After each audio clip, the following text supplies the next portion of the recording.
안녕하십니까, 정택주 목사입니다. 한 번뿐인 여러분들의 젊은 인생 어떻게 쓰시겠습니까? 이 수많은 저주받고 있고 멸망하고 있고 언젠가 하나님께 심판받아 지옥에 던져질 사람들을 보십시오. 만약에 여러분들이 이 사람들 중 한 명이라도 구원할 수 있다면 여러분들의 인생의 가치가 얼마나 달라지겠습니까?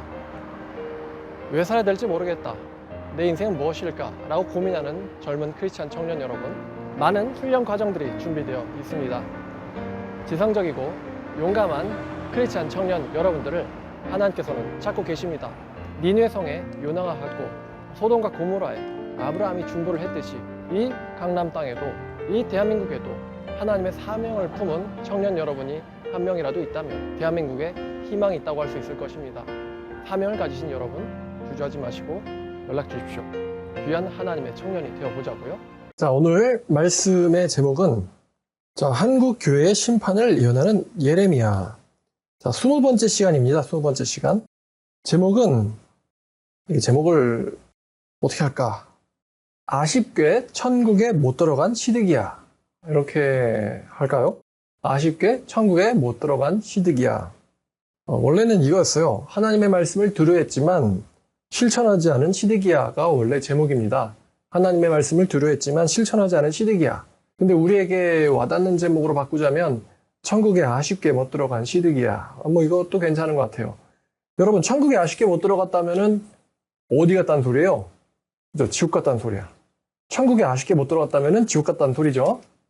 자, 예레미야 37장입니다. 예레미야 37장. 자, 때는 다시 시드기야 때로 돌아갑니다. 34장 말씀에 이어서 우리가 할 건데, 34장이 어떤 내용이 있었냐면은 시드기야가 갑자기 회개한다는 듯이 노예들을 다시 원래 하나님 말씀에 따라서 돌아가게 자유인으로 만들어 주었다가 갑자기 말을 번복해가지고 그 고관들도 노예를 풀어줬다가 다시 또 노예들을 잡아요. 되게 어처구니 없죠. 그러니까 하나님 말씀을 아는데, 실천도 할 줄 아는데 하나님 말씀 실천하니까 손해가 있단 말이에요. 그러니까 이제 손해가 오니까 하나님 말씀을 확 뒤집어 바꿔버린 거죠. 그 이야기 여러분 기억나세요? 34장에 그런 내용이 있었다. 그래서 이제 회개하는 척 하는 거에 하나님은 속을까? 제가 이렇게 말씀을 전했었어요. 하나님 말씀에 회개하는 척 하면 하나님이 속으시냐. 자, 37장으로 와서, 자, 요시아의 아들 시드기야가 여호야김의 아들 고니야의 뒤를 이어 왕이 되었으니 이는 바벨론의 느부갓네살 왕이 그를 유다 왕으로 삼음이로더라. 그래서 이제 여호야김이 결국에는 이제 죽었죠. 살해당했어요. 그리고 그의 아들은 잡혀가 버렸습니다. 그리고 느부갓네살이 여고냐 혹은 고니야 혹은 여호야김을 폐위시킨 이유가 있는데, 이제 느부갓네살이 자기 아버지, 이제 여호야김의 아버지입니다. 여호야김을 죽였죠. 그러니까 여호야김이 배신할 것 같단 말이죠. 자기 아버지가 죽었으니까 배신할 것 같아서 이 사람을 잡아가고 대신 세운 왕이 이 시드기야예요. 여호야김은 18살입니다. 18살. 티네이저, 10대죠. 단 석 달을 다스렸지만 하나님이 보시기에 악인이었다라고 성경은 말하고 있습니다. 요즘 10대도 참 이렇게 나쁘죠? 근데 이때도 마찬가지였던 것 같아요. 그래서 그의 삼촌이 시드기야를 세웠는데, 이 시드기야는 아버지가 요시야입니다. 요시야. 여러분 요시야 아시죠? 굉장히 선한 마지막 왕이에요. 그 선한 마지막 왕이 아빠예요. 되게 훌륭한 아버지를 뒀죠. 이 시드기야가 마지막 남유다의 왕입니다. 자, 2절. 그와 그의 신하와 그의 땅 백성들이 여호와께서 선지자 예레미야에게 하신 말씀을 듣지 아니하니라. 되게 압축적인 표현이죠. 예레미야가 전한 것들이 몇 가지가 있었는데, 여호와께로 돌아와라, 우상들을 버려라, 그리고 하나님 말씀대로 살아라, 이웃에게 선을 행하라, 이런 말씀들이었는데 그렇게 살지 않았대요. 자, 3절. 시드기야 왕이 셀레미야의 아들 여후갈과 마아세야의 아들 제사장 스바냐를 선지자 예레미야에게 보내 청하되, 너는 우리를 위하여 우리 하나님 여호와께 기도하라 하였으니, 지금 2명의 부하를 보냅니다. 2명을 보내서 예레미야한테 중보기도를 요청을 해요. 되게 난감하죠. 저도 이렇게 중보기도 요청을 받을 때가 있는데 저한테 자기를 위해서 기도해달래요. 그러니까 여기서 이 사람들이 예레미야를 그래도 하나님의 선지자로는 생각했으니까 중보기도를 해달라, 우리를 위해서. 그러니까 지금 이런 중보기도를 해달라는 것은 자기가 축복이 아니라 저주를 받을 것 같은 느낌이 드는 거예요. 걱정스러운 일이 일어날 것 같은 느낌이 드니까 예레미야한테 중보기도를 부탁을 합니다. 사람들이 저한테 중보기도를 하는데 그러면은 뭐 목사님이 중보기도를 해주시면은 나쁜 일이 좋은 일로 바뀔 수도 있다 이렇게 생각하는 모양이죠. 축복받을 수 있다고 생각한 모양이에요. 자, 그러니까 예레미야가 어떤 내용의 기도를 부탁받았는지는 뭐 뻔하죠. 평강, 뭐 오래 사는 것, 남유다의 번영 이런 거겠죠. 자, 4절 보니까 이때 예레미야가 갇히지 않았으므로 백성들 가운데 출입하는 중이었더라. 이때 예레미야는 자유의 몸이었다고 합니다. 자, 어떤 역사적 상황이 있었냐면 5절에 바로의 군대가 애굽에서 나오매 애굽에서 이집트에서 파라오의 군대가 나왔어요. 그러니까 예루살렘을 에워쌌던 갈대아인들이 그 소문을 듣고 예루살렘에서 떠났더라. 잠깐 떠났습니다. 그러니까 지금 이 상황과 34장에 바벨론의 군대가 잠깐 예루살렘의 포위를 풀고 떠나자 다시 이제 자유롭게 놓았던 종을 다시 또 잡아오는 이 상황과 맞물려 있죠. 여기서 이제 바로의 군대가 등장하는데 제가 또 궁금해서 여기서 등장하는 바로가 누굴까 조사를 해봤어요. 여기서 등장하는 이 바로는 이집트 26왕조의 아프리스라는 사람입니다. 이집트 제26왕조의 아프리스라는 사람인데 이 사람이 누구냐면은 요시야 왕이 애굽군과 싸우다가 전사했잖아요. 요시야 왕이. 그 요시야를 죽인 느고, 영어로 네초라고 합니다. 느고 왕의 손자가 바로 이 아프리스예요. 느고 왕의 손자의 군대가 나온 거예요. 이집트에서. 남유다를 도우려고. 그러니까 이제 시드기야가 바벨론 편에 붙을까 애굽 편에 붙을까. 근데 바벨론 편에 붙자니 매번 조공을 바쳐야 되고 그러니까 이제 바벨론을 배신을 한 거죠. 애굽 편에 붙으니까 애굽에서 도와주겠다라고 나오고 바벨론 군대는 애굽 군대가 나오면은 자칫 잘못하면 협공을 받을 수가 있잖아요. 뒤쪽에서 애굽이 치고 앞쪽에서는 예루살렘 군이 치면은 협공을 받을 수가 있기 때문에 일시 후퇴를 한 겁니다. 그러니까 예루살렘의 정세는 잠깐 좋아진 거죠. 잠깐 좋아진 거예요. 자, 이때 여호와의 말씀이 선지자 예레미야에게 임하여 이르시되 이스라엘 하나님 여호와께서 이같이 말씀하시니라 너희를 보내어 내게 구하기 위한 유다의 왕에게 아뢰라 너희를 도우려고 나왔던 파라오의 군대는 자기 땅 애굽으로 되돌아가겠고 굉장히 중보기도를 하라고 보냈더니만 축복을 빌어달라고 보냈더니 너희들을 도우려고 나온 파라오의 군대는 애굽으로 돌아갈 것이다. 그리고 갈대안이 다시 되돌아와서 이 성을 쳐서 빼앗아 불사를 것이다. 이 얘기를 가서 전하라는 거예요. 우리를 위해서 기도하라고 했더니 청천벽력 같은 이야기를 예레미야가 해줍니다. 여호와가 이와 같이 말씀하시니라 너희는 스스로를 속여 말하기를 갈대아인이 반드시 우리를 떠나리라 하지 마라. 그들은 떠나지 아니하리라. 사람들이 나쁜 상황에 처하니까요. 왜 나쁜 상황에 처하게 됐는지 그 이유를 분석하고 내가 혹시 하나님한테 뭘 잘못했나? 이런 걸 따져봐야 되는데 나쁜 상황에 처하니까 하나님한테 내가 뭘 잘못했지? 이런 거를 정직하게 따지지 않고 이 문제는 해결될 거야. 이 문제는 해결될 거야. 냉철하게 현실을 직시하는 게 아니고 현실 도피를 하면서 망상을 하고 있어요. 헛된 꿈을 꾸고 있습니다. 갈대안 이대로 떠나서 오지 않을 거야 라고 생각을 하는데 지금 여기서 스스로 속여라고 얘기했잖아요. 사실 본심에는 이대로 멸망당할 것 같다 라는 걸 본인도 알고 있는 거예요. 이대로 멸망당할 것 같다. 본인도 알고 있는 거죠. 예를 들어 신천지인들이 이만희 씨가 죽을 걸 알고 있어요. 있지만서도 이만희 씨는 죽지 않고 내가 선택한 이 사이비 종교는 멸망하지 않을 거고 나는 구원받을 거야 라고 사실은 깊은 곳 마음속에서는 이만희 씨가 사기꾼이고 자기들은 종교사기 당하고 있다는 걸 본심은 알고 있어요. 그런데 본인의 선택을 점검하거나 되돌이켜보거나 반성하거나 후회하거나 이런 능력이 없는 거죠. 그래서 자기를 속여서 거짓말로 자기를 위로하는 거예요. 난 틀리지 않았을 거야. 이 나쁜 상황은 분명히 나아질 거야. 너희는 스스로 속여서 그렇게 좋아질 거라고 생각하지 마라. 그들은 절대로 떠나지 않을 것이다. 심지어 가령 예를 들어 너희가 전쟁을 해가지고 갈대아인의 온 군대를 이겨서 후퇴시킨다 할지라도 갈대아인들 중에 부상자만 남는다 할지라도 그들은 다시 일어나서 이 성을 불사할 것이다. 설령 갈대아인이 부상자만 남아도 그들이 와서 이 성을 불태울 것이다. 자, 갈대아인의 군대가 파라오의 군대를 두려워해서 예루살렘을 떠나매 예레미야가 베냐민 땅에서 백성 가운데 분깃받으려고 32장에서 예레미야가 갇힌 중에 부동산 거래를 했었죠. 그러면서 그 말씀 있잖아요. 아니 바벨론의 군대에서 포로가 됐는데 나더러 부동산 거래를 하라니요 하나님. 지금 나라가 내 재산이 내 땅이 멸망이 생겼는데 부동산 거래라니 말이 되는 말씀이십니까? 라고 하니까 하나님께서 아니다. 내가 너네들을 70년 뒤에 회복시킬 것이다라고 약속하시면서 이제 상징적인 행동이 이 부동산 거래였어요. 그러니까 예레미야가 이 거래를 이제 마무리하려고 자기 땅에 가야죠. 베냐민 땅에 가야 되는데 예레미야가 갈대아인들의 포위가 풀려가지고 예루살렘을 출입할 수 있게 돼서 베냐민 땅에 가려고 이제 나가는데 거기에 있던 문지기 하나가 13절 베냐민 문에 이른즉 하나냐의 손자요 셀레미야의 아들인 이리야라 이름하는 문지기의 우두머리가 선지자 예레미야를 붙잡아 이르되 네가 갈대아인에게 항복하려고 하는도다. 사실 예레미야가 항복하려고 마음만 먹었으면 예레미야는 갈대아인에 의해서 심판이 일어날 걸 옛날부터 알았기 때문에 진작 항복했겠죠? 진작. 한마디로 이 사람은 예레미야를 거짓 선지자로 본 거예요. 참 선지자라면은 예레미야의 말을 믿었겠죠? 근데 예레미야가 지금 뭐라고 말하냐면은 나는 항복하지 않는다. 나는 갈대아인에게 항복하려고 하지 않는다. 라고 변명을 했지만 이리야가 듣지 아니하고 예레미야를 잡아가지고 국왕들에게로 끌어갑니다.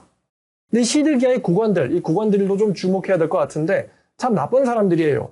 예레미야가 성문을 떠난 게 잘못인가? 이 국왕들이 노여하여 예레미야를 때려서 서기관 요나단의 집에 가두었으니 이는 그들이 그 집을 옥으로 삼았음이로라. 국왕들이 예레미야를 때려서 가뒀대요. 뭘 잘못을 했다고. 이 국왕들 예레미야에게 굉장히 앙심을 품고 있는 사람들입니다. 예레미야가 뚜껑 씌운 웅덩이에 들어간 지 여러 날 만에 시드기야 왕이 사람을 은밀히 보내서 그를 이끌어내고 이르되 여호와께로부터 받은 말씀이 있느냐? 이게 되게 모순적인 행동이거든요. 하나님의 선지자로 믿고는 뭔가를 물어는 보는데 그 사람이 지금 감옥에 갇혀 있단 말이에요. 그러니까 자기 신하들은 예레미야를 감옥에 가두고 자기는 그 사람을 끌어내가지고 여호와께 받은 말씀이 있냐고 물어보고 되게 모순적이죠. 우리가 시드기야라는 인물에게서 어떻게 보면은 우리의 모습을 관찰할 수가 있어요. 하는 행동은 나쁜 행동을 하고 있는데 또 하나님의 사람한테 찾아가가지고 하나님께서 뭐라고 말씀하세요? 이렇게 물어보는 굉장히 이중적인 태도와 마음을 우리가 엿볼 수 있거든요. 그러자 이제 예레미야가 대답합니다. 당신은 바벨론 왕의 손에 넘겨질 겁니다. 예레미야가 다시 시드기야 왕에게 이르되, 그러니까 예레미야도요, 되게 뭐랄까 이제 마음이 굉장히 꽉 다물게 된 것 같아요. 일이 악물게 된 것 같아요. 그 감옥에 갈 정도면은 뭔가 겁에 두려워가지고 시드기야 왕한테 뭐 좋은 말을 거짓말을 할 것 같기도 한데 예레미야도 거짓말 좋은 말 하지 않고요. 자기가 하나님한테 받은 말씀 그대로 전합니다. 이 시드기야는 예레미야를 죽일 수도 살릴 수도 있는 사람이에요. 구할 수도 망하게 할 수도 있는 사람이에요. 보통 그 입장에 가면은 웬만한 선지자들은 간담이 녹아가지고 상대방이 원하는 대로 행동하겠는데 예레미야는 그렇지 않았어요. 자기를 구할 수도 있는 사람한테 이렇게 말합니다. 당신은 바벨론 왕의 손에 넘겨질 겁니다. 또 이렇게 말합니다. 예레미야가. 내가 왕에게나 왕의 신하에게나 이 백성들에게나 그러니까 내가 당신에게나 나를 때린 국왕들에게나 너희 백성들에게나 무슨 죄를 졌다고 나를 옥에 가뒀습니까? 무슨 죄를 졌다고? 바벨론 왕이 와서 왕과 이 땅을 치지 않을 것이다라고 예언한 왕의 선지자들이 이제 어디 있습니까? 어딨냐? 다 죽었지. 다 죽고 도망갔죠. 거짓 선지자 하나냐? 어떻게 됐어요? 죽었거든. 바벨론 왕의 멍에를 꺾을 거라고 예언한 거짓 선지자 하나냐? 평강이 너에게 있을 거다. 하나님이 너희 대적들을 꺾을 거다라고 말한 하나냐? 죽었거든요. 어디 있습니까? 없거든. 내 주 왕이여 이제 청하건대 내게 들으시며 나의 탄원을 받으사 나를 서기관 요나단의 집으로 돌려보내지 마옵소서. 내가 거기서 죽을까 두려워하나이다. 두렵지만서도 하나님 말씀을 고하는 거예요. 예레미야는. 자, 이에 시드기야 왕이 명령하여 예레미야를 감옥들에 두고 떡 만드는 자의 거리에서 매일 떡 한 개씩 그에게 주게 하며 성중에 떡이 떨어질 때까지 이르니라. 예레미야가 감옥들에 머무니라. 자, 또 이어서 이어지는 이야기입니다. 38장도 37장과 비슷한 이야기예요. 자, mat단의 아들 스바디아와 바스훌의 아들 그다리아와 셀레미야의 아들 유갈과 말기야의 아들 바스훌이 예레미야가 모든 백성들에게 이르는 말을 들은즉 그가 이르기를 여호와께서 이와 같이 말씀하시니라. 이 상에 머무는 자는 칼과 기근과 전염병에 죽으리라. 그러나 갈대아인에게 항복하는 자는 살리니 그는 노략물을 얻는 것처럼 자기의 목숨을 건지리라. 예레미야의 메시지를 압축한 것이죠. 여호와께서 이와 같이 말씀하시니라. 이 성이 반드시 바벨론의 왕의 군대의 손에 넘어가리니 그가 차지하리라 하셨다 하는지라. 예레미야의 설교거든요. 이 사람들, 이제 1절에 나오는 사람들이 이 말을 국왕들에게 알려줘요. 그러니까 이 국왕들이 이렇게 말합니다. 왕한테. 이에 그 국왕들이 왕에게 아뢰되 이 사람이 백성들의 평안을 구하지 않고 재난을 구하니 청컨대 이 사람을 죽이소서. 지금 국제 정세, 대외 정세도 이런데 이런 정색 가운데서 백성들의 사기를 올리기는커녕 백성들에게 악담과 저주를 하는 것 같은 저 사람을 죽이세요. 그러니까 이제 자기들도 아는 거죠. 예레미야가 말한 게 사실이 될 거라는 걸 자기들도 아는 거예요. 저 사람을 죽이소서. 이는 그가 이같이 말하여 이 성에 남은 군사의 손과 모든 백성의 손을 약하게 하나이다. 시드기야 왕이 이 사람 되게 우리랑 비슷하다고 했죠. 이같이 이르되 보라. 그가 너희 손 안에 있느니라. 왕은 조금도 너희를 거스를 수 없느니라. 갑자기 웬 신하들의 말을 듣는 척. 야 그래 너네들이 하고 싶은 대로 해. 예레미야는 너네들의 손에 있고 나는 너희들을 거스를 수 없어. 말이 이상하죠? 왕이 신하들의 말을 거스를 수 없다. 도대체 뭘 위한 왕이죠? 사실 시드기야도요. 마음이 좀 가팡질팡해요. 죽을 것 같을 때는 선지자 예레미야를 찾았다가 또 선지자 예레미야의 말씀을 들으면 또 저 사람이 좀 제발 좀 없었으면 이런 생각인 거예요. 왕도. 자 그러니까 이제 국관들이 어떻게 할지 뻔히 알면서 시드기야가 국관들에게 그냥 일임을 합니다. 자 그래서 그들이 예레미야를 끌어다가 감옥들에 있는 왕의 아들 말게 구덩이에 던져 넣었을 때 예레미야를 줄로 달아 내렸는데 그 구덩이는 물이 없고 진창뿐이므로 예레미야가 진창 속에 빠졌더라. 그러니까 이제 물이 없는 우물인데 이게 진흙탕이에요. 진흙탕. 여러분 생각해 보세요. 진흙탕 우물. 근데 거기서 굶어서 더럽고 비참하게 죽는 거예요. 굶어서 더럽고 비참하게 죽는 거. 더럽고 비참하게 죽는 방식. 이게 완전 사형이죠. 자 근데 이 광경을 알고 있는 사람이 하나 있었어요. 그 누구냐? 구스인 에벤멜렉. 이 구스인 에벤멜렉, 구스인, 유대인도 아니에요. 구스인 에벤멜렉이 내시가 그들이 예레미야를 구덩이에 던져놨음을 들으니라. 이런 상황 분위기 속에서 이 고관들을 거슬려서 행동한다는 것도 꽤 용기가 필요한 것 같아요. 이 내시 에벤멜렉이 왕이 베냐민 문에 앉았을 때 에벤멜렉이 왕궁에서 나와 왕께 아뢰어 이르되 내 주 왕이여 저 사람들이 선지자 예레미야에게 행한 모든 일을 악합니다. 성중에 떡이 떨어졌거늘 그들이 그를 구덩이에 던져 넣었으니 그가 거기서 굶어 죽으리다 하니 왕이 구스 사람 에벤멜렉에게 명령하여 이르되 너는 여기서 30명을 데리고 가서 선지자 예레미야가 죽기 전에 그를 구덩이에서 끌어내라. 이번엔 또 이 사람의 말을 들어요. 시드기야가. 에벤멜렉이 사람들을 데리고 왕궁 곳간 및 방에 들어가 거기서 헝겊과 낡은 옷을 가져다 그것을 구덩이에 있는 예레미야에게 밧줄로 내리며 구스인 에벤멜렉이 예레미야에게 이르되 당신은 이 헝겊과 낡은 옷을 당신의 겨드랑이에 대고 그 줄을 아래에 대시오. 예레미야가 그대로 하매 그들이 줄로 예레미야를 구덩이에서 끌어낸지라 예레미야가 쉬되 뜰에 머무니라. 이 에벤멜렉이 예레미야가 당한 일을 겪고는 마음이 이제 끌어오른 거예요. 저렇게 하면 안 되는데. 그래서 예레미야를 구해내죠. 시드기야가 명령은 하는데 성경의 종합적인 이 결과를 보건대 시드기야 왕이 구해내라고 명령은 하지만 누가 지금 구해달라고 간청한 거예요? 구스인 에벤멜렉. 그럼 시드기야가 명령한 건데 이 명령은 시드기야에게 선한 일로 여겨지진 않는 것 같아요. 이 선한 일은 에벤멜렉이 한 거지 시드기야가 한 거 아닙니다. 자, 이 예레미야 구해놓고는 그러니까 예레미야는 지금 더러운 곳에 빠졌다가 굶고 있다가 굉장히 비참하고 어렵겠죠 상황이. 자 시드기야 왕이 사람 보내서 선지자 예레미야를 여호와의 성전 셋째 문으로 데려오게 하고 왕이 예레미야에게 이르되 자 이제 둘이 만난 거예요. 내가 너에게 한 가지를 물으리니 한마디로 내게 숨기지 마라. 지금 이 왕이 예레미야를 만나러 갈 수도 있는데 사람을 보내서 예레미야를 데려오기 위해서 어느 한 장소에서 만났다고 했어요. 지금 시드기야가 누군가의 눈치를 보고 있죠. 예레미야가 있는 곳에 자기가 찾아갈 수도 있는데 예레미야를 불러가지고 만난 거예요. 자 예레미야에게 시드기야가 이르되 그러니까 지금 이 사람 되게 재밌어요. 시드기야가 여호와께서 너에게 한 말씀이 있느냐? 혹시 무슨 숨겨진 말씀이 있느냐? 혹시 내가 어떻게 행동해야지 살 수 있는 말씀이 있느냐? 한마디도 나에게 숨기지 마라. 그러니까 지금 시드기야가 예레미야를 굉장히 어떻게 보면 두려워하고 있죠? 예레미야에게 있는 하나님의 말씀을 두려워하고 있어요. 자, 그래서 예레미야가 이 비밀을 얘기를 해주려고 합니다. 자, 내가 이 일을 왕에게 아시게 하여도 왕이 결코 나를 죽이지 아니하실 겁니까? 이 말을 듣고서도 화내시거나 나를 죽이지 아니하실 겁니까? 지금 예레미야가 죽을 뻔했잖아요. 설령 내가 왕에게 권한다 할지라도 왕은 듣지 아니하실 겁니다.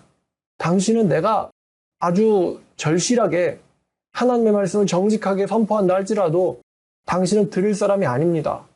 이렇게까지 얘기해주면 좀 들을 만하지 않나? 근데 이렇게까지 얘기해줘도 시드기야는 듣지 않습니다. 저도 목회하면서 사람들을 많이 만나는데 멸망할 걸 뻔히 아는데 그 사람들한테 제가 정말 솔직하게 충고를 해주거든요. 근데 솔직하게 충고를 해줘도 대다수는 안 들어요. 참 답답해요. 너는 이런 말 들을 사람이 아니야. 이렇게 얘기를 해줘도 어떻게 하면은 저주에서 피할 수 있는지 얘기해줘도 안 들어요. 당신은 들을 사람이 아닙니다. 예레미야도 경험이 많겠죠. 20년 넘게 선지자 사역하면서 예레미야를 대적했던 수많은 인간들에게 아무리 설득을 하고 설명을 해도 안 듣고 망하죠. 하나님도 그랬어요. 설득하고 그래도 결국 하나님 말씀 안 듣고 망하죠. 그런 걸 예레미야가 한두 명 맡겠어요? 지금 이제 예레미야의 사역 거의 끝이에요. 예레미야도 이제 노년에 접어들었어요.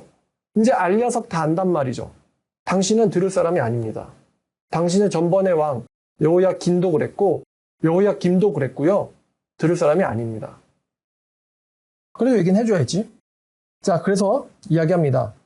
시드기야의 비밀이 예레미야에게 맹세하여 이르되 우리에게 이 영혼을 지으신 여호와께서 살아계심을 두고 맹세하노니 하나님을 걸고 맹세하는데 내가 너를 죽이지 않을 것이며 네 생명을 찾는 사람들의 손에 넘기지도 아니하겠다. 내가 너를 직접 죽이지도 않고 내가 너를 간접적으로 죽게 하지도 않겠다. 이렇게 얘기해요. 예레미야가 시드기야에게 이르되 만군의 하나님이신 이스라엘의 하나님 여호와께서 이같이 말씀하시되, 그러니까 이제 시드기야에게 남긴 말씀이 있는 거죠. 하나님이 말씀하시되 네가 만일 바벨론 왕의 고관들에게 항복하면 네 생명이 살 것이고 이 성이 불사름을 당하지 아니하겠고 너와 네 가족이 살려니와. 세 가지. 네 생명이 살겠고 이 성은 불타지 않을 것이고 너와 네 가족도 살 것이다. 그런데 만일 네가 나가서 바벨론의 왕의 고관들에게 항복하지 않으면 이 성은 갈대인의 손에 넘어갈 것이고 그들이 이 성을 불태울 것이고 너는 그들의 손을 벗어나지 못하리라 하셨나이다. 지금 좀 더 예언이 구체적이 됐어요. 너와 네 가족들도예요. 그러니까 시드기야가 이제 솔직히 본심을 이야기합니다. 왜 예레미야에게 그렇게 많이 물어봄에도 불구하고 예레미야의 말을 듣지 못하고 있는지에 대해서 시드기야가 솔직하게 자기 본심을 이야기하는데, 나는 갈대인들에게 항복한 유대인들을 두려워한다. 염려컨대 내가 항복하면은 갈대인들이 나를 그 유대인, 갈대인들에게 이미 항복한 유대인들에게 나를 넘길 것이고 그 갈대인들 속에 살고 있는 유대인들은 나를 조롱할 것이다. 먼저 항복한 사람들이 나를 놀리고 조롱할 거야. 그 조롱함을 난 견딜 수 없다. 난 그 조롱함을 견딜 수 없다. 그 조롱을 견딜 수 없대요. 예레미야가 이르되 갈대인들이 당신을 그 유대인들한테 넘기지 않을 겁니다. 원하옵나니, 그러니까 예레미야는 알고 있어요. 하나님께서 당신이 그렇게 치욕당하게 하지 않을 겁니다. 내가 원하옵나니, 이 예레미야에게 본심이죠. 당신은 여호와에게 순종하소서. 그리하면 왕은 복을 받을 것이고 생명을 보존할 겁니다. 그러니까 예레미야가 자기를 이렇게 진창 속에 던지게 만든 이 시드기야를 그래도 위해요. 내가 원하는 건 완고한 당신이 사는 겁니다. 당신이 항복해서 사세요. 여호와의 명령에 순종하세요. 그런데 만약에 항복하기를 거절한다면 여호와께서 내게 보여주신 말씀대로 될 겁니다. 하나님께서 뭐라 말씀하셨느냐? 보라, 곧 유다 왕국에 남아있는 모든 여자들이 바벨론 왕의 고관들에게 끌려갈 것이요. 그 여자들은 너에게 말하기를 네 친구들이 너를 꿰어서 이기고 네 발이 진창에 빠짐을 보고는 물러갔도다 하리라. 여기서 말한 네 친구들이 이제 고관들이죠. 그 왕궁의 여자들이 시드기야 왕의 친구들한테 속아가지고 진창에 빠졌고 그 친구들은 진창에 빠짐을 보고는 물러갔다. 그러니까 당신 주변에 있는 고관들은 결코 당신을 위한 사람들이 아니에요. 당신을 진창에 빠뜨리려고 하는 사람들이에요. 왜 그 사람들의 말을 들으세요라고 예레미야 이야기하는 거죠. 당신 주변의 여자들이 그걸 보고는 당신을 비웃을 겁니다. 하나님께서 또 뭐라 말씀하시느냐? 네 아내들과 네 자녀는 갈대인들에게로 끌려갈 것이고 너는 그들의 손에서 벗어나지 못하고 바벨론 왕의 손에 잡힐 것이다. 또 네가 이 성읍으로 불사름을 당하게 하리라 하셨나이다. 너의 불순종이 예루살렘을 불태울 거야. 하나님께서 그렇게 말씀하셨습니다. 자, 지금 이제 몇 가지가 나왔는데 그게 뭐냐? 그게 두 가지 중에 하나예요. 첫 번째, 항복하면 너와 네 가족들이 산다. 이 성은 불타지 않는다. 그런데 나머지 하나의 선택은 항복하지 않으면 너와 네 가족들도 잡힐 것이다. 이 성읍은 불탄다예요. 두 가지 중에 하나밖에 없습니다. 항복하면 너와 네 가족들이 살 것이다. 항복하면 너와 네 가족들이 잡힐 것이다. 자, 시드기야가 이 말을 굉장히 아마 주의 깊게 들었을 겁니다. 되게 노골적이에요. 이 성에 사는 여자들이 너를 조롱하게 될 거야. 저자가 어리석은 친구들한테 속아가지고 자기가 당했다고. 어리석은 친구들한테 속았다는 거는 자기가 더 어리석다는 소리겠죠? 시드기야가 예레미야에게 이르되 너는 이 말을 어느 사람에게도 알리지 마라. 그래야 네가 죽지 아니하리라. 만약에 고관들이 찾아와가지고 내가 너와 말하였다 함을 듣고 와서 너에게 말하기를 네가 왕에게 말씀한 것을 우리에게 전해라. 우리에게 숨기지 마라. 라고 한마디로 시드기야한테 뭐라고 얘기했는지를 우리에게도 얘기해줘라. 그래야 우리가 너를 죽이지 않을 것이다. 그리고 또 왕은 너에게 뭐라고 대답했는지, 왕이 너에게 뭐라고 대답했는지를 우리에게 얘기해라 할지라도 그들에게 너는 대답하기를 내가 왕 앞에 간구하기를 나를 요나단의 집으로 되돌려 보내지 마소서. 그래서 거기서 죽지 않게 하소서 하였다 하라 하니라. 이게 뭐냐면 예레미야야 네가 나한테 생명을 구걸했다라고 그 고관들에게 얘기해라 이거예요. 시드기야 왕에게 살려달라고 생명을 구걸했으니까 그러면 아무래도 시드기야 왕과 이 예레미야 사이에 어떤 암묵적 약속이 있었다는 걸 고관들도 알겠죠? 그러니까 내가 당신들에게 발설하면 나는 죽을 거예요. 라고 얘기해서 무슨 말이 오갔는지를 얘기하지 마라. 그러니까 이제 시드기야와 예레미야 사이의 대화에는 이 고관들도 등장한 거죠. 왕의 친구들. 어떤 일들이 일어날지. 그러니까 이 고관들은요. 시드기야가 뭘 선택할지 궁금한 거예요. 알고 싶은 거예요. 그렇게 보면 이 고관들은 친바벨론 쪽 사람들이 아닙니다. 이 고관들은 친애굽 쪽 사람들이죠. 시드기야한테 반역을 부추겨서 애굽 쪽에 빌붙게 만든 사람들이 고관들은. 그러니까 만약에 시드기야가 항복하면은 자기들이 어떻게 될까? 자기들도 되게 난처해지겠죠? 친애굽파 사람들이니까. 그러니까 왕이 항복하나 항복 안 하나 이게 굉장히 고관들한테 중요했던 거예요. 그래서 왕의 의사결정에 영향을 미치는 사람이 예레미야니까 예레미야한테 와서 왕한테 뭐라고 얘기했는지를 우리한테 얘기해라. 그래야 너 안 죽을 거다. 죽고 싶지 않은 왕한테 뭐라고 얘기했는지 말해. 또 왕도 너에게 뭐라고 반응했는지 왕의 그 의견을 말해. 이렇게 고관들이 온 거죠. 자, 27절. 그런데 시드기야가 예상한 것처럼 모든 고관들이 예레미야에게 와서 물어봐요. 그가 왕이 명령한 모든 말들을 대답하였으므로 이 일이 탄로나지 아니했고 그들은 그와 더불어 말하기를 그쳤더라. 그러니까 왕이요 말하지 말랬어요. 왕이 말하지 말랬고 말하면 죽어요. 그러니까 고관들이 아무리 위협을 해도 뭐 왕이 죽인다고 했으니까 말하면은. 그래서 고관들도 그 말을 듣고는 그냥 돌아간 거죠. 예레미야는 예루살렘이 함락되는 날까지 감옥들에 머물렀더라. 이렇게 38장이 끝납니다. 자, 지금 여기 우리가 어떤 인물 한 명, 이제 12절에 구스인 에벤멜렉. 이 사람이 시드기야를 통해서 예레미야에게 선을 행했죠. 예레미야의 목숨을 살려줍니다. 이 사람이 어떻게 되나? 이거는 이제 다음 주에 나오고요. 또 고관들이 예레미야를 아무 이유 없이 때렸잖아요. 그럼 고관들이 어떻게 되겠어요? 이것도 또 나중 설교에 나오게 될 거예요. 그러니까 역사서 설교하면서 하나님께서 하나님에게 선을 행한 사람들이나 악을 행한 사람들 하나하나를 설령 이스라엘이라는 나라 속에 군중 속에 혼자 숨어있다 할지라도 하나님께서는 그 한 명 한 명한테 선을 행한 사람에게는 선으로 갚으시고 악을 행한 사람한테는 악을 갚으신다. 그러니까 무슨 요즘에 뭐라 그러지? 정밀타격이라 그러잖아요. 무슨 정밀타격. 미사일을 쏴가지고 김정은 집무실에 창문에 미사일을 그냥 배달할 정도로 정확도가 높다고 요즘 미사일들이. 그런 것처럼 하나님의 심판 혹은 하나님의 축복이 아주 정밀하게 각 사람의 머리에 탁탁 떨어지는 거예요. 하나님한테 대적한 사람들, 하나님의 사람들한테 대적한 사람들, 혹은 하나님의 사람한테 선을 행한 사람들의 그 한 명 한 명한테 아무리 군중 속에 있다 할지라도 하나님은 정확하게 정밀타격을 하시더라고요. 정밀타격. 예레미야를 쭉 읽어보면. 오늘도 마찬가지겠죠? 성경에 기록되진 않았지만 우리들이 하나님에게 대적한다거나 우리가 하나님에게 순종한다거나 우리가 하나님의 사람들을 대적한다거나 하나님의 사람들에게 순종한다거나 그 사람들을 하나님께서 정확하게 추적하셔가지고 각 사람이 행한 대로 그들의 머리에 갚으신다. 라는 거는 이 시대에 여전히 적용되고 있다는 것입니다. 그걸 또 알아야 될 것 같아요. 자, 그리고 또 시드기야가 잘 보면 왕임에도 불구하고 지금 이 사람이 고관들의 눈치를 보고 있어요. 이 시드기야가 예레미야한테 찾아와가지고 예레미야를 불러내서 이런 대화를 하는 걸 보면은 시드기야는 항복에 대해서 충분히 고려를 해본 것으로 보입니다. 항복에 대해서. 지금 항복 권고를 선지자 예레미야한테 받은 적이 한두 번이 아니고 그 항복 권고를 하고 있는 예레미야를 찾아가서 이렇게 논의를 한 걸 보면은 이 사람은 항복에 대해서 충분히 고려한 것으로 보이는데 근데 친애굽파, 이집트파의 고관들의 눈치와 항복할 경우에 바벨론에 살고 있는 유대인들한테 받을 치욕을 생각했기 때문에 이 시드기야는 항복하지 않았습니다. 우리가 성경을 읽을 때 사람들을 두려워하지 마라. 사람들의 눈치를 보지 마라. 하나님의 눈치를 봐라. 하나님에게 순종해라. 이런 이야기가 자주 나오죠. 사람들을 두려워할 것이냐, 하나님을 두려워할 것이냐, 사람들을 따라갈 것이냐, 하나님을 따라갈 것이냐, 이런 이 충돌과 갈등이 성경에서 자주 등장합니다.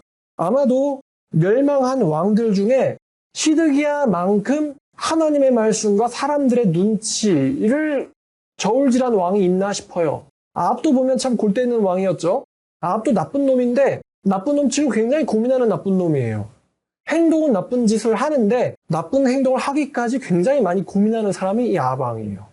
엘리야를 두려워했고, 근데 아합 왕은 엘리야의 하나님보다 이세벨의 눈치를 더 많이 봤어요. 결혼 잘못해가지고. 이세벨의 눈치를 더 많이 받고 그 결과 죽음을 면치 못합니다. 아합이. 죽을 것 같으니까 하나님이 너 전쟁에서 죽을 거야 라고 예언하니까 그 예언 듣고 두려워가지고 전쟁할 때 왕복 벗고는 변장하고 나간 녀석이에요. 그랬는데 결국 죽고 말았죠. 하나님의 예언이 뭐 어긋나나?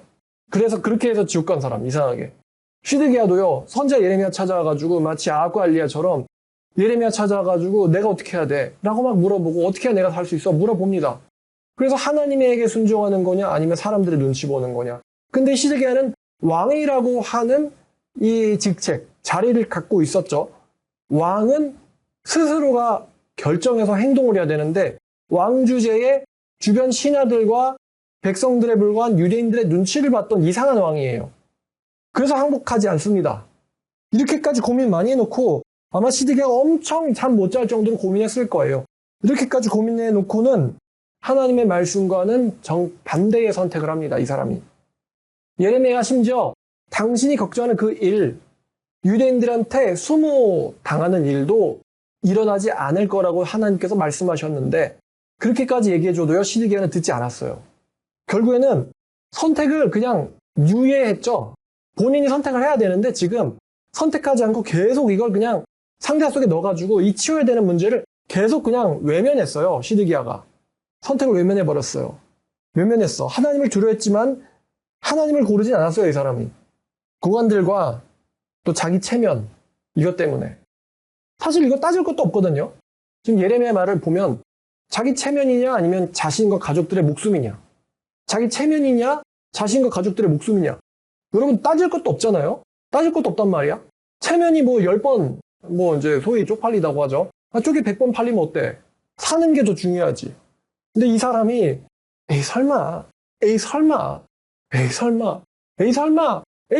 이런 식으로 계속해서 현실 문제를 하나님의 심판을 외면한 것이죠. 결국 시드기야는 어리석은 인물이에요. 온 몸으로 하나님의 예언을 느끼고 있었으면서도 결국에는 어리석은 선택을 한 사람입니다. 결국에는 이건 뭐냐? 말씀을 믿지 않은 거예요. 이거는. 하나님의 말씀을 믿지 않았다. 아무리 내가 100번, 1000번 하나님 말씀 때문에 두려워하고 고민했어도요. 결국에 하나님의 말씀과 정반대의 선택을 했다면 그 사람은 하나님의 말씀을 믿지 않았던 거예요. 그거는. 아예 믿지 않은 거랑 똑같은 사람으로 처리됩니다. 하늘에서. 믿지 않은 사람과 똑같은 사람으로 처리됐어요. 우리가 하나님의 말씀을 들을 때 고민하고 두려워했다는 것만으로는 충분하지 않습니다. 고민하고 두려워했다는 것만으로는 충분하지 않아요. 하나님께서는 결국 행동하지 않은 것을 말씀에 거역하고 불순종한 사람과 똑같은 것으로 간주하십니다. 똑같은 사람으로 처리됩니다. 우리가 지금 알고 있죠? 이 시드기야가 그 요시야 왕의 아들이라는 거. 그 요시야 왕의 아들조차 멸망을 피하지 못해요. 참으로 이게 우리가 충격받아야 될 이야기예요. 그 요시야 왕의 아들인데 멸망을 피하지 못합니다. 여러분들이 하나님의 말씀을 두려워했다고 해서 그 두려워함이 의로운 것은 아닙니다. 하나님의 말씀을 염려하고 두려워한 것만으로는 충분하지 않습니다. 행동해야만 합니다. 행동하기 전까지는 의로운 게 아니에요. 그래서 오늘 말씀의 제목, 하나님의 말씀을 두려워했지만 실천하지 않은 지옥간 시드기야. 아쉽게 지옥간 아쉽게 천국에 못 간 시드기야라고 오늘 말씀의 제목을 여러분들에게 전해드렸어요. 하나님 말씀 두려워하지만 말고 실천하는 저와 여러분 됐으면 좋겠습니다. 기도하겠습니다. 하나님 아버지, 오늘 하나님 말씀을 두려워하기만 하고 실천하지 않은 시드기야라는 제목으로 말씀을 나누어 보았습니다. 우리도 마찬가지입니다. 성경 말씀 읽을 때 또 설교를 들으면서 염려하고 또 주목하고 두려워하기도 합니다. 그러나 정말 중요한 것은 하나님 말씀을 듣고 두려워할 줄 아는 거냐 아니면 두려워해서 실천하는 거냐입니다. 하나님 말씀을 염려만 하지 말고 실천까지 하는 우리 모두 되게 해 주시옵소서. 감사드리며 예수님의 이름으로 기도드렸습니다.